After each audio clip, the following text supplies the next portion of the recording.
Cette semaine à Espace Public, on vous parle de hockey et de l'espace entrepreneurial de Thetford Mines.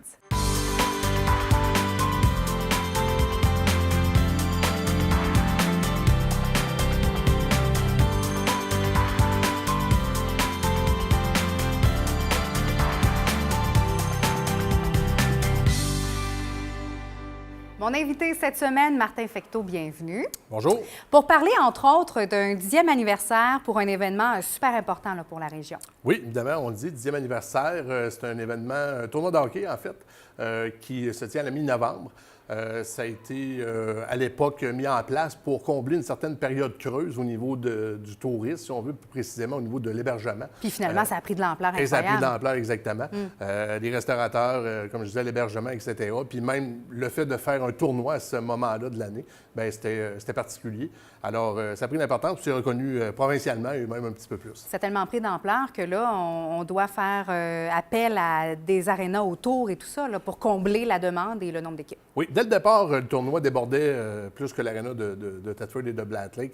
Au cours des dernières années, on jouait dans 5 arénas de la région, c'est-à-dire, bon, je viens de le dire, Thetford, Black Lake, Coleraine, Disraeli, East Broughton. Et cette année, on va jouer aussi des matchs du côté de Hadstock, où ils sont en train de refaire les infrastructures qui sont adjacentes à l'aréna. Donc, ça va permettre de recevoir un tournoi de cette ampleur-là. Et d'avoir un bon roulement aussi là, au niveau des équipes. Oui. Des joueurs qui nous viennent de où essentiellement? Bien, en majorité du Québec. On a quelquefois des joueurs de l'Ontario. On a déjà eu des équipes de l'Ontario, même des États-Unis. Par contre, on se concentre à faire notre recrutement des équipes au Québec. On essaie d'aller chercher des équipes qui sont de l'extérieur de la région, évidemment, en bonne quantité aussi, parce que ça génère beaucoup de nuitées d'hébergement. C'est des gens aussi qui vont consommer dans les restaurants dans le coin, qui vont aussi faire du magasinage. Il y en a quelques-uns qui vont venir aussi avec les conjointes. Puis je dis conjoints, mais il y a des équipes de filles aussi. Bien oui, exactement. Il ne faut pas l'oublier, viennent. ce volet-là. Là, on parle de joueurs, mais il y a des joueuses aussi. C'est ça, exactement. Alors, on a 3 catégories du côté masculin de différents calibres. Ce qui fait le calibre, dans le fond, c'est les restrictions de provenance des joueurs, de leur expérience de hockey par le passé. Évidemment, exemple, un joueur qui a joué dans la Ligue nationale n'est pas éligible dans notre tournoi actuellement. Il y a une classe qu'on pourrait faire qui s'appelle la classe C, qu'on ne tient pas parce que, justement, les équipes, généralement, n'ont pas de joueurs qui sont inéligibles. Alors, ils s'inscrivent dans le D, le E ou le F. Alors, ils réussissent à entrer là-dedans. C'est sûr que quand on parle d'équipe de niveau D, il y a des joueurs qui ont quand même joué des bons calibres par le passé. Puis quand on parle de niveau F, bien, c'est vraiment, on s'approche de ce qui est ligue de garage. Oui, c'est ça, le plaisir. Là. Exact. Les gars sont là pour avoir du fun. Et du côté féminin, bien, c'est un petit peu plus standard comme classe. Il y a une classe. Alors, il y a quand même certaines restrictions à respecter pour la classe quand même. Est-ce que c'est nouveau pour les femmes? Non, c'est pas nouveau. Ça fait déjà plusieurs années. Est-ce que ça prend de l'ampleur? Est-ce que vous sentez qu'il y a un engouement? Ou... Bien, en fait, on a toujours une dizaine d'équipes au niveau féminin. Tout près de 100 équipes en tout dans les différentes catégories. Ça fait beaucoup de joueurs en ville en même temps. Ça fait plus de 1000 joueurs qui sont ici. Évidemment, il y en a une certaine quantité de la région ou de la Beauce, des Bois-Francs, Mégantic, par exemple, que, bon, eux vont voyager un petit peu plus. Quoi qu'on les fait voyager un peu parce qu'ils peuvent jouer un match à East Broughton, puis ils peuvent jouer plus tard dans la soirée du côté de Disraeli, dépendamment des catégories aussi, puis des chemins qu'ils vont prendre dans le cheminement du tournoi. Oui, parce qu'évidemment, on ne sait jamais comment ça va. On sait quand ça commence, mais on ne sait pas quand ça finit. Et mais de quelle façon. 3 matchs minimum par équipe, exactement. Là, il y a un incitatif super intéressant aussi, des bourses, vraiment des gros montants. Là, oui, il peut y avoir jusqu'à 1 000 $ par équipe. Alors, une équipe gagnante, exemple, dans le D, pour avoir 1 000 $. Les équipes finalistes aussi ont des bourses en argent. C'est certain que c'est un incitatif qui est intéressant, mais en général, les équipes ne viennent pas nécessairement... C'est pour le fun, hein? Oui, ils viennent pour le fun beaucoup. C'est une fin de semaine de party, on ne se le cachera pas pour certains. Il y en a d'autres qui gardent quand même une mentalité qui est assez compétitive. Là, on a déjà vu des joueurs quitter les restos puis pas aller dans les bars pour aller se coucher plus tôt un peu pour compétitionner. Ils sont disciplinés.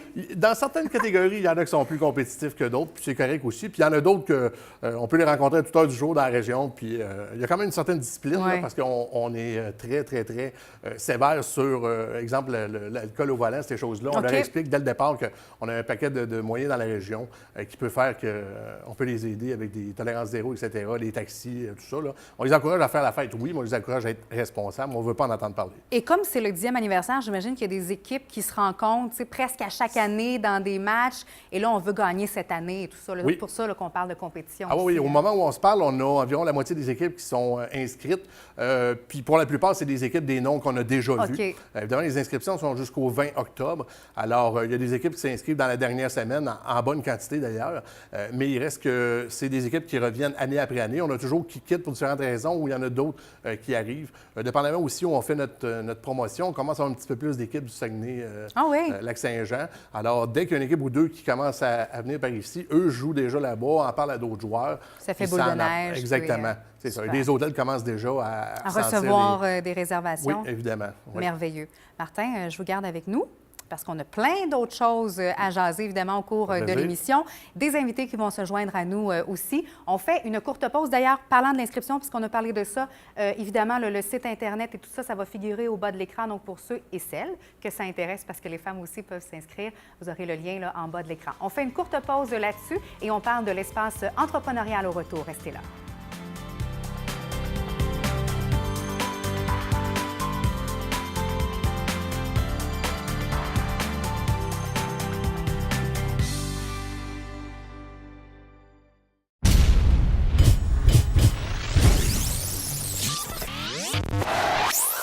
Bien, je pense que c'est sûr qu'avec la saison qui se redébute, c'est toujours quelque chose qui promulse de l'excitement. Mais j'essaie quand même aussi de rester un petit peu les yeux ouverts sur ce qui se passe alentour de la NHL. Cette année, bien, c'est quelque chose de spécial en cause que c'est la 10e édition du tournoi hockey RDV. Puis ça se passe ici dans l'État du Québec au niveau de la ville de Thetford Mines. Alors moi je peux te dire une chose, que si j'aurais la chance de m'inscrire, je le ferais. Surtout que c'est quelque chose qui s'en vient quand même à gros pas. On parle du 9, 10, 11, 12 Novembers. Alors, c'est quelque chose qu'il va falloir qu'on fasse face. Même s'il y en a qui sont, disons, extrêmement confidents dans leurs moyens, ou, disons, si tu es un petit peu plus réserviste dans tes capacités, dans tes habiletés, le tournoi va pouvoir te mettre dans ton bon trou. Je pense qu'on a toutes sortes de catégories qui varient entre les lettres C, D, E, puis F. Alors, c'est quand même une grosse partie de l'alphabet qui va être sur place. Puis, il y a même une catégorie pour les Femmes. Alors, tout ce qui est hockey Femmes, ça va être tenu en compte aussi. Si j'aurais peut-être un conseil à te promulser, ce serait de t'inscripter sans trop y penser. La classique RDV, c'est un rendez-vous. Keep it up, boys.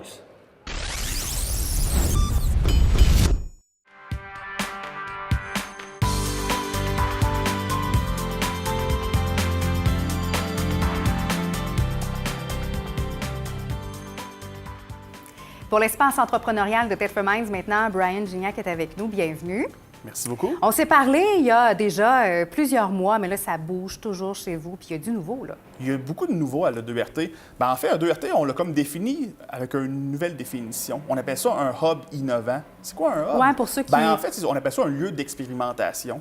Puis pourquoi un lieu d'expérimentation? C'est qu'on est là pour accompagner ou initier, collaborer avec des gens qui ont plein de projets. Là. Souvent, on parle là, juste de l'entreprise, mais on oublie que ça peut servir à plein de choses. On peut-tu donner des exemples? Par exemple, je pense qu'il y a quelque chose dans le domaine de l'éducation. Dans l'éducation, on a fait un beau projet avec le Cégep de Thetford.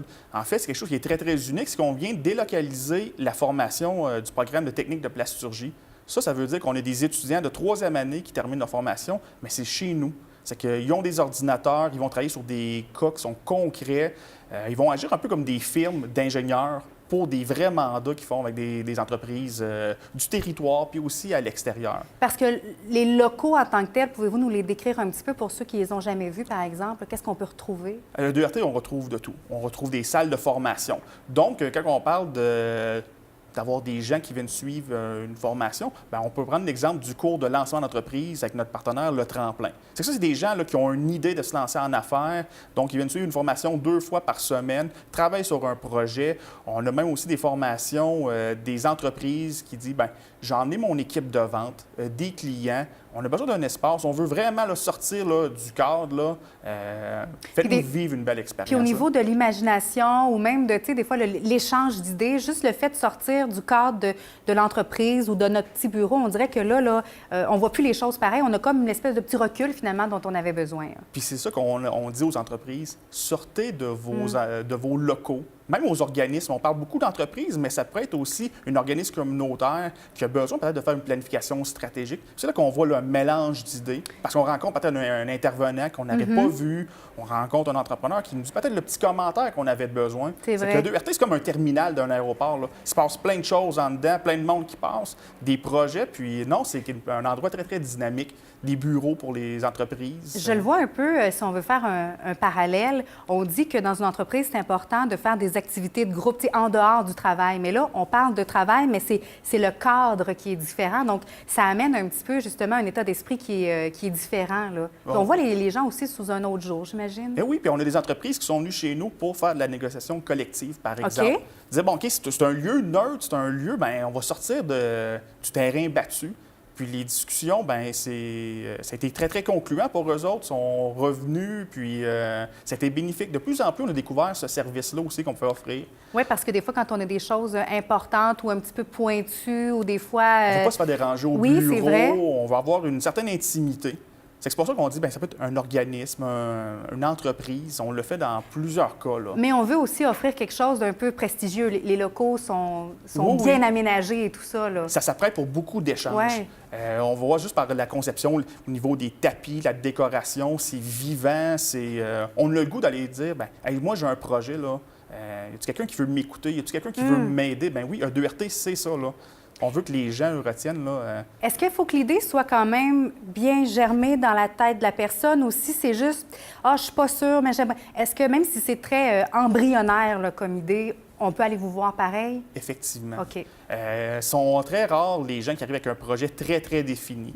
On a un pourcentage que oui, ils arrivent là, c'est beau, pas mal tout est casé, mais il y en a d'autres, là, c'est « j'ai une idée ». Mais là, j'ai besoin d'aide dans la réflexion. Pour structurer tout ça. Structurer la réflexion. Il y a plein de partenaires alentour.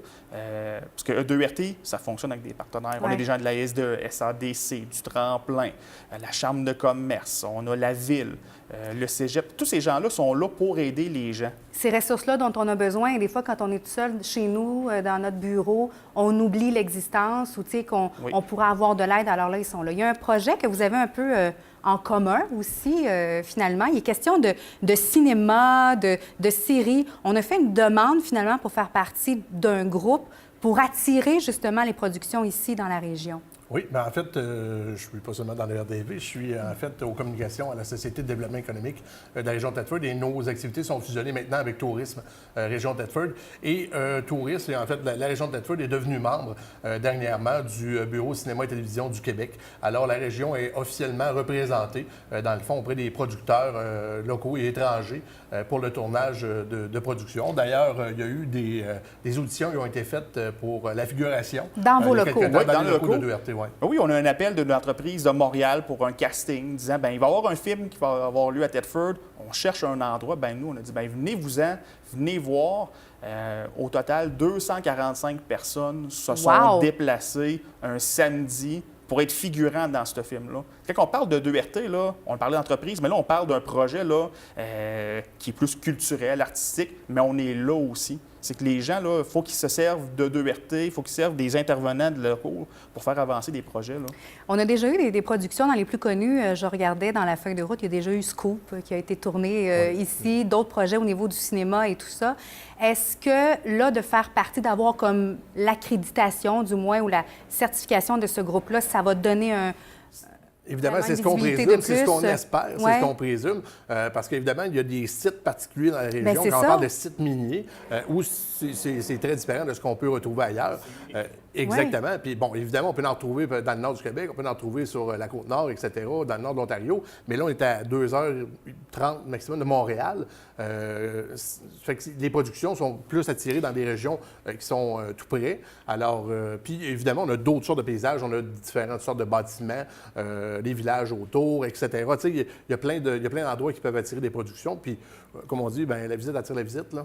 Alors, au niveau de l'architecture aussi, il y a des choses particulières, de vieilles maisons, etc. Donc, ça peut Exact. donner lieu à des tournages. Est-ce que automatiquement on est accepté dans ce regroupement-là ou comment ça fonctionne, là? Bien, en fait, on fait une demande Ouais. pour devenir membre, puis on doit fournir des informations sur la région. Et eux aussi, ensuite, vont démontrer de l'intérêt. Et quand il y a de la recherche qui vont être faites pour des productions en particulier, ils vont nous plugger Ouais. en bon français. Alors, c'est ce qui peut en amener plus, mais on va travailler, évidemment, on va être très proactif là-dessus. Il y avait une banque de photos qui était déjà disponible. OK.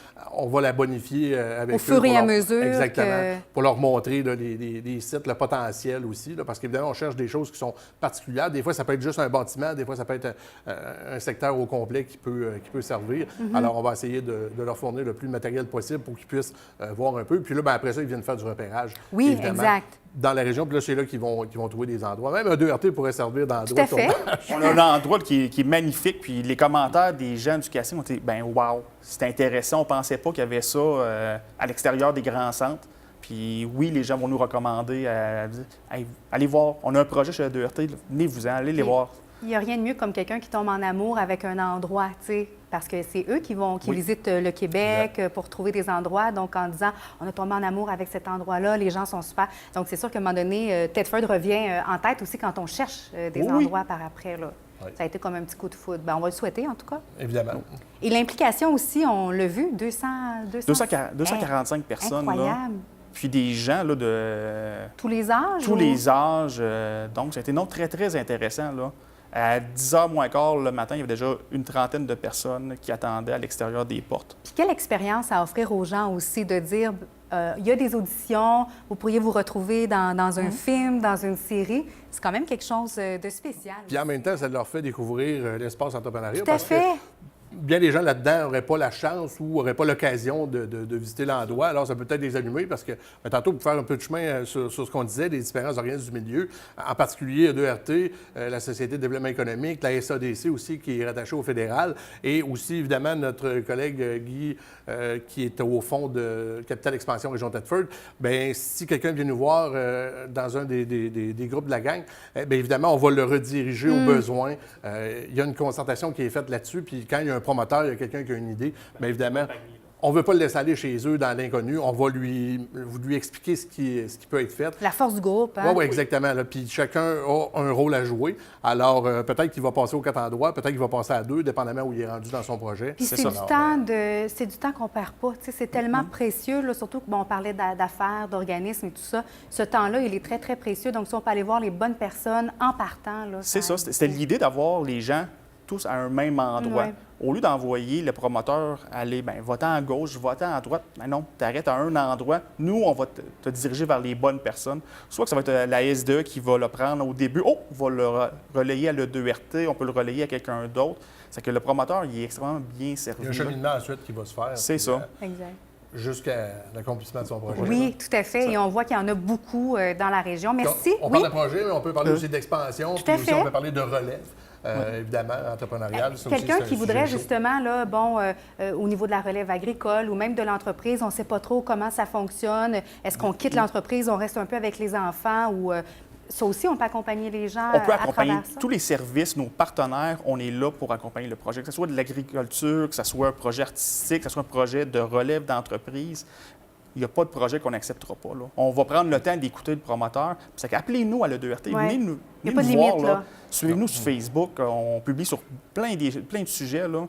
Merci, on a Martin, même de nous une avoir banque. amené sur cette idée-là. On a même parce une que- banque aussi d'investisseurs potentiels pour des reprises d'entreprises. Alors, OK. s'il y a des entreprises qui sont en cheminement de vente ou en réflexion de, bien, entrez en contact avec un de nous, puis c'est certain qu'on va diriger au bon endroit. Puis vous l'avez dit, hein, c'est un problème, pas juste pour la région, mais pour tout le Québec, là, au niveau de la relève et tout ça, des entreprises qui sont implantées chez nous depuis des années, qui, là, des fois, sont un petit peu inquiets de savoir est-ce que ce sera repris. C'est et pas tout juste au ça. niveau de la main-d'œuvre, c'est Non, au non, niveau de la non. relève entrepreneuriale où Exactement. c'est très critique. Là. Ça pourrait être le sujet d'une prochaine rencontre Oui, aussi, oui. tout à fait. Merci beaucoup à vous deux. On a parlé de beaucoup de choses. Évidemment, les coordonnées vont suivre au bas de l'écran. Les gens pourront soit s'inscrire ou prendre l'information auprès de vos organismes ou des événements aussi à venir. Merci beaucoup. Plaisir. Merci à vous et on se donne rendez-vous évidemment jeudi prochain pour une autre émission d'Espace public. Bye bye.